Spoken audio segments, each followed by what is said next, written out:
ये एक काल्पनिक कहानी है और दिल को गहराइयों तक छू जाने वाली। एक बार स्वर्ग में विचरण करते हुए कृष्ण और राधा एक दूसरे के सामने आ गए। विचलित से कृष्ण, प्रसन्नचित से राधा। कृष्ण सकपकाए, राधा मुस्कुराई।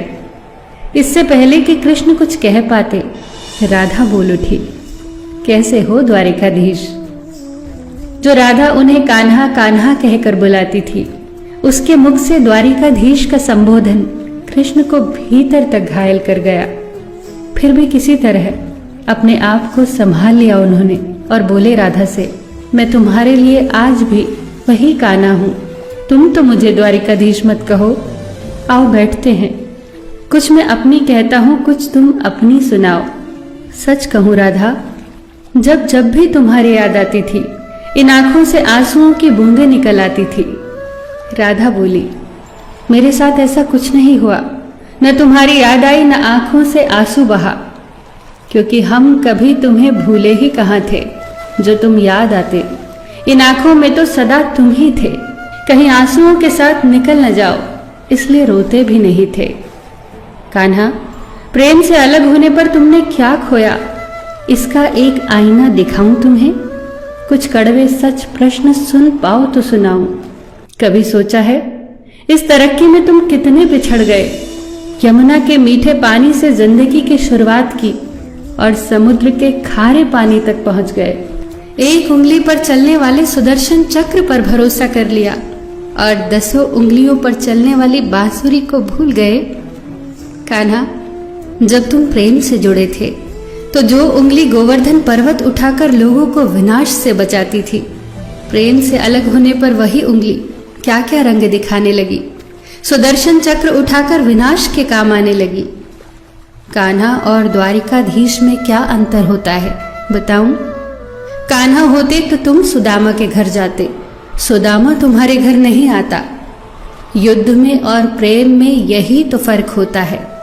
युद्ध में आप मिटाकर जीतते हैं और प्रेम में आप मिटकर जीतते हैं।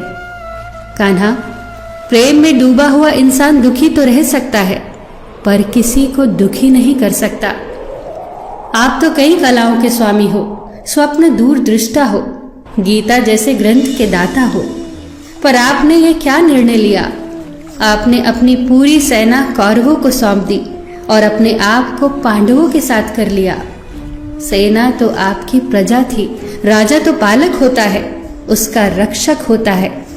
आप जैसे महाज्ञानी उस रथ को चला रहे थे जिस पर बैठा अर्जुन आपकी प्रजा को ही मार रहा था। अपनी प्रजा को मरते देख आप में करुणा नहीं जगी, क्योंकि आप प्रेम से शून्य हो चुके थे। आज भी धरती पर जाकर देखो, आपकी द्वारिकाधीश वाली छवि को ढूंढते रह जाओगे। हर जगह, हर मंदिर में मेरे ही साथ खड़े नजर आओगे। मैं जानती हूं कान्हा, लोग गीता के ज्ञान की बात करते हैं, उसके महत्व की बात करते हैं, पर धरती के लोग युद्ध वाले द्वारिकाधीश पर नहीं, प्रेम वाले कान्हा पर भरोसा करते हैं। गीता में मेरा दूर दूर तक नाम नहीं है, पर आज भी लोग उसके समापन पर राधे राधे कहते हैं। ये कहानी काल्पनिक जरूर है, पर इसके भीतर छिपी सीख बहुत महत्वपूर्ण है। श्री कृष्ण के पास कभी किसी प्रश्न का उत्तर ना हो, ऐसा तो हो ही नहीं सकता, परंतु राधा द्वारा लगाए गए प्रश्न चिन्हों पर कान्हा मौन रहे। यही तो है प्रेम में समर्पण का भाव। पराक्रम में हमें हर किसी को हराना होता है, तब भी हम जीत कर भी हार जाते हैं, परंतु प्रेम में एक ही कईयों का दिल जीत लेता है।